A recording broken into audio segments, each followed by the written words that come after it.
प्रिय बंधुओं, हमें खुशी है कि आज हम रामचरितमानस में वर्णित बालकांड को अति ही संक्षिप्त रूप में शेयर करेंगे, साथ ही उससे मिलने वाले ज्ञान भी।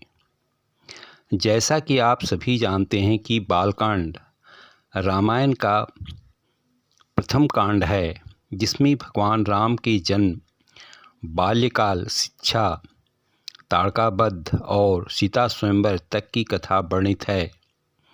यह आदर्श जीवन और धर्म के सिद्धांतों को प्रस्तुत करता है, अर्थात यह खंड धर्म, आदर्श और जीवन के विभिन्न पहलुओं पर महत्वपूर्ण शिक्षाएं प्रदान करता है। पहला प्रसंग है काव्य का मंगलाचरण। बालकांड की शुरुआत भगवान की स्तुति और काव्य की महत्ता का वर्णन करते हुए होती है। तुलसीदास भगवान शिव और पार्वती की वंदना करते हैं।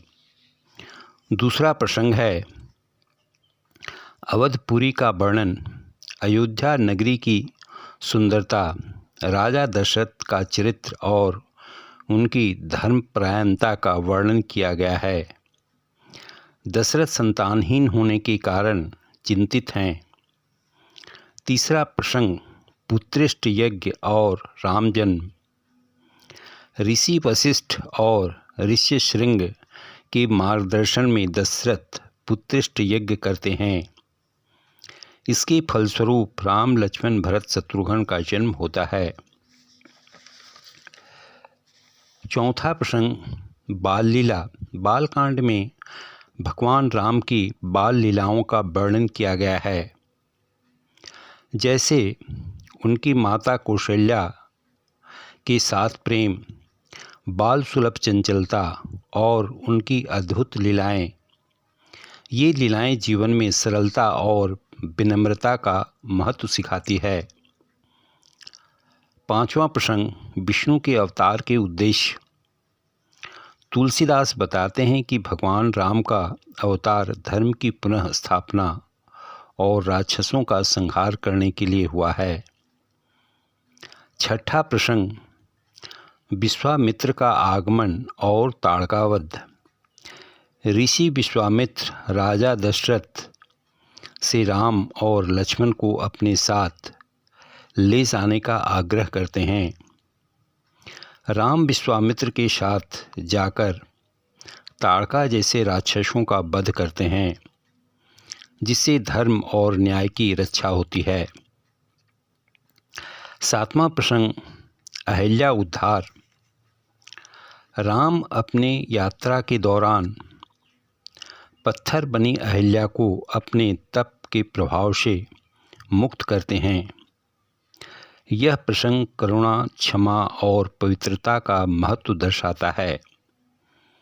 आठवां प्रसंग जनकपुर और राम सीता विवाह। राम जनकपुर में धनुष भंग करके सीता से विवाह करते हैं। यह विवाह केवल एक संबंध नहीं, बल्कि एक आदर्श दाम्पत्य जीवन का प्रतीक है। अब हम बालकांड में वर्णित मुख्य 5 ज्ञानों की बातों को करेंगे, जो इस प्रकार है। पहला ज्ञान धर्म और कर्तव्य का पालन। बालकांड सिखाता है कि व्यक्ति को हमेशा धर्म और अपने कर्तव्यों का पालन करना चाहिए, चाहे परिस्थितियां कैसी भी हों। दूसरा ज्ञान समर्पण और भक्ति। भगवान राम का जीवन समर्पण और भक्ति का प्रतीक है। उनका बाल जीवन ईश्वर की लीला को समझने और आचरण में भक्ति को आत्मसात करने का संदेश देता है। तीसरा ज्ञान विनम्र और सरलता।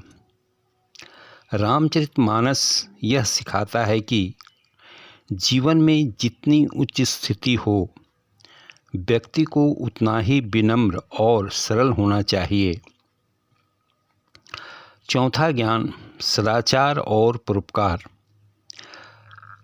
राम का ताड़का वध और अहिल्या उद्धार दर्शाता है कि सदाचार और परोपकार के लिए कठिनाइयों का सामना करना आवश्यक है। पांचवा ज्ञान पारिवारिक संबंधों का महत्व। बाल कांड में परिवार और समाज के प्रति कर्तव्य का महत्व बताया गया है। जैसे दशरथ अपने पुत्रों के प्रति प्रेम और राम का माता पिता के प्रति आदर। अंत में बालकांड भगवान राम के आदर्श चरित्र, समाज के प्रति उनकी जिम्मेवारियों और भक्ति का संदेश देता है। यह खंड जीवन में धर्म, प्रेम और कर्तव्य के महत्व को सिखाता है। आशा है आपने इस संक्षिप्त रूप में बहुत कुछ जाना। अधिक जानने के लिए रामायण का अध्ययन करें। धन्यवाद।